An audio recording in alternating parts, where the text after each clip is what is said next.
Hey people, welcome back to the vlog. It's Christmas season. I hope you have some beautiful days with your best, with your family. And yeah, for this session we were in our standard location, played some 2-2 there, had a pretty fun and interesting session, and we had a very interesting and disguised hand at the end. So have fun with this episode.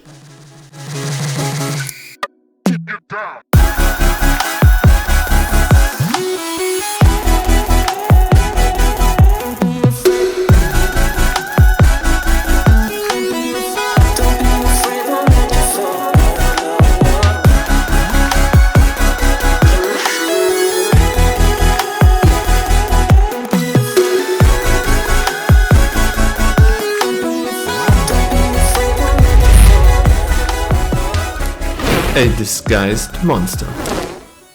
So again, welcome back guys. I hope you have some festive days. I have for sure, but nevertheless I play poker as well, and I'm into the game for my usual amount for €200, and at the beginning of the session we already pick up some playable hands and win some small pots before we get into the real first hand I want to go over. So the session starts pretty well and we already chipped up to about €230, and then we pick up pocket queens. We are in the cutoff and we see a raise from the low jack to 6. It folds to me and I decide to 3-bet to 18. It folds back to the low jack, who decides to call. So we go heads up in position to a flop of 8-8-7. Not much to be scared about, and after the low jack checks to me I bet 15. He decides on a call, so we see a turn in form of the jack of clubs. The board gets a little more connected and there is a flush draw on board now, but after the low jack checks to me, and maybe even because of the draws, I bet again and I bet 430. But that seems to be a little too much for the low jack and he decides on a fold. So we scoop in another small pot and we start the session pretty good.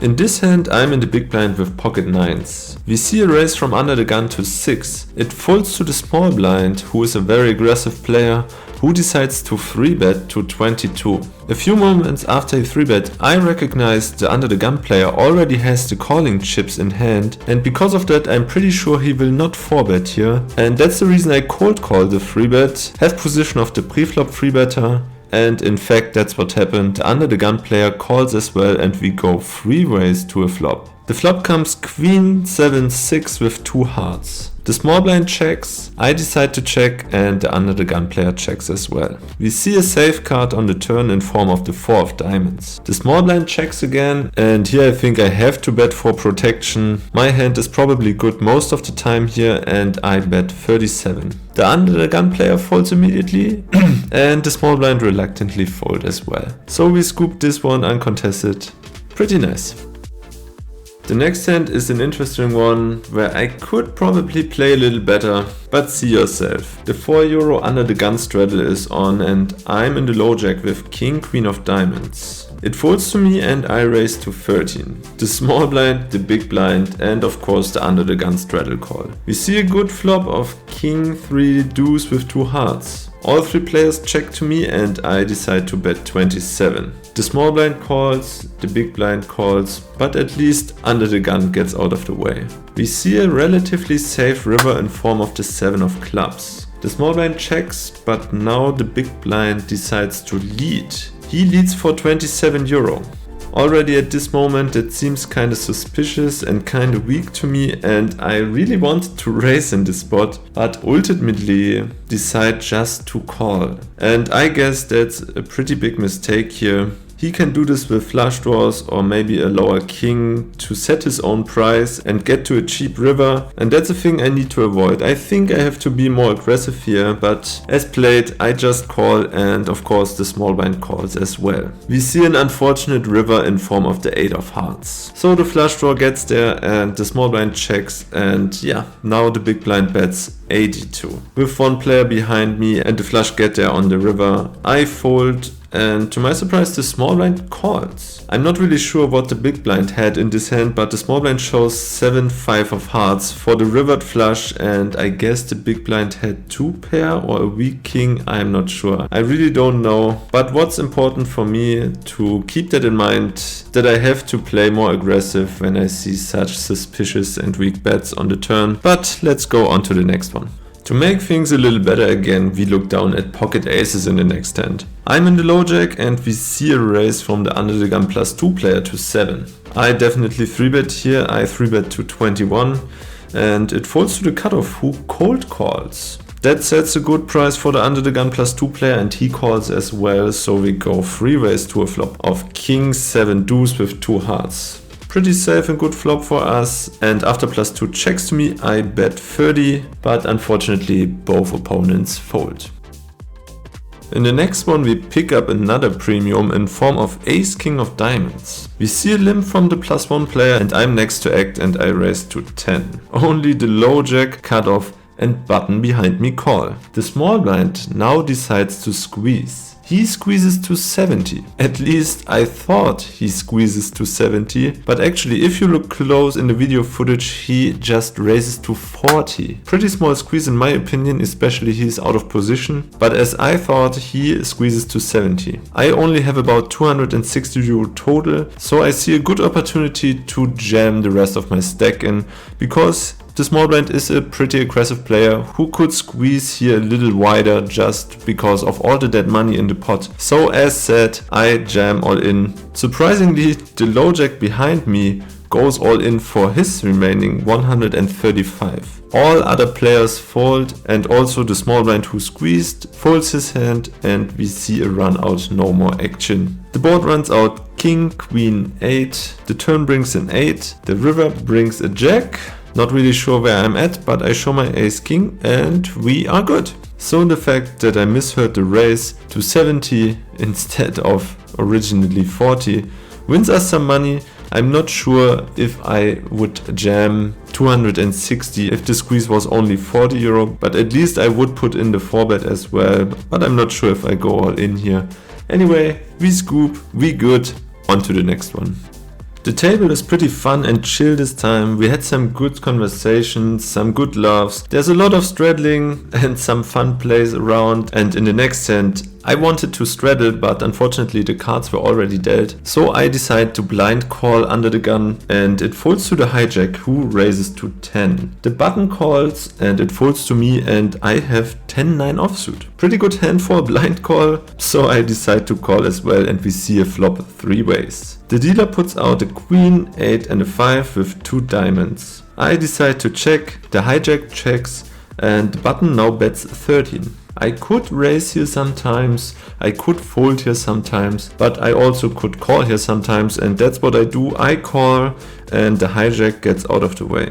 The turn improves us, but just a little bit. It brings in the 6 of hearts, so we have a double gutter now. Every jack and every 7 brings us a straight. I decide to check with the intention to check raise on this turn, but unfortunately the button checks back. We see a river in form of the 5 of hearts, so no improvement. I sit here with 10 high, but actually that's not the worst card in the deck for me to bluff. I could float here sometimes with bottom pair on the flop, and it's also relatively hard that the button has a very strong mate hand. So I decide to pull the trigger and bet 45. He really goes into the tank and even starts talking to me, and as you guys know that's a weakness for me, but I stay quiet, just looking at the board, and ultimately he talks himself into a fold. He said something like he didn't see me bluff on the river so far. The rest of the table was pretty sure I was bluffing and they tell me that I have to show the bluff, and of course I do them the favor. I show the 10-9 offsuit and the button is pretty sad. But that's poker sometimes. We scooped this one as well.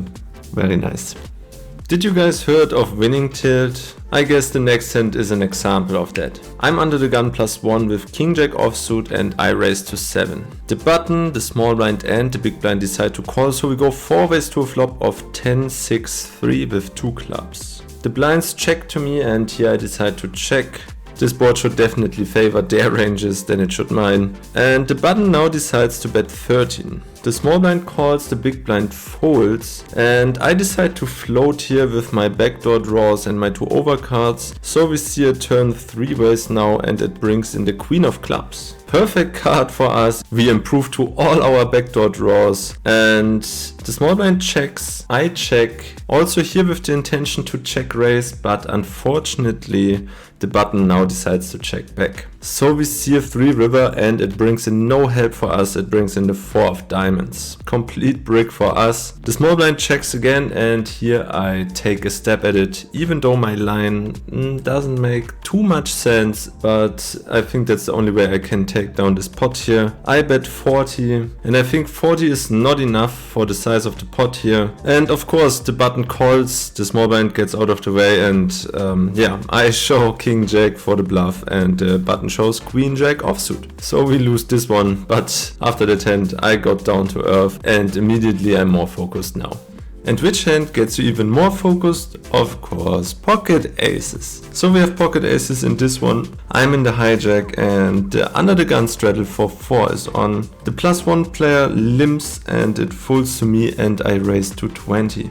It folds back to the straddler, who calls, and the original limper calls as well. So we go 3 ways in position to a flop of 9-5-3 with 2 clubs. Overall pretty safe board, I guess, and after they check to me I bet 30. Both players decide on a call, so the pot is brewing slowly, and we see a turn in form of the Queen of Hearts. So there are 2 flush draws on the board right now, and the board gets more and more connected. They check to me, and here I think I have to size up, don't make them a good price for their draws, and now I bet 100. That seems to be a little too much for them, and they both fold, and I'm happy I take down this pot and not get check raised or something. On to the next one.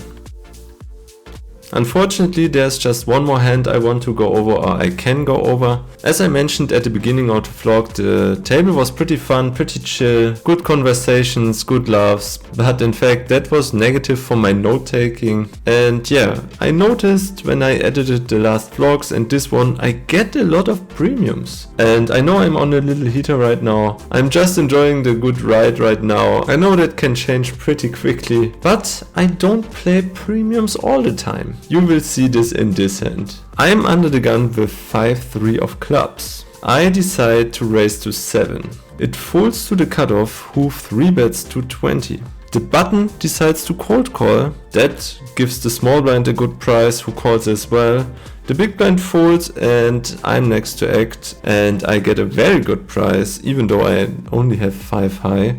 So I call as well, and we go 4 ways in a bloated pot already to 10-4 deuce with 1 club. The small blind checks, I check, the cutoff, the original 3-better checks, and the button checks as well. So we see a free turn, and it's an unbelievable 6 of clubs. So we have the nuts right now with the redraw to a straight flush. Pretty amazing. And even better, the small blind now decides to lead, and he leads for 40. Because there are 2 players behind me and there are not that many bad rivers for me, I decide just to call, maybe induce the other players to call as well, get into the pot, or maybe even raise this spot, I don't know. Unfortunately the cutoff folds, but the button calls. So we go 3 ways to a river. Please dealer, give us a blank, and it's almost the best card you can imagine. It's the King of Diamonds. So it's possible that one of them has a strong king or maybe 2 pair.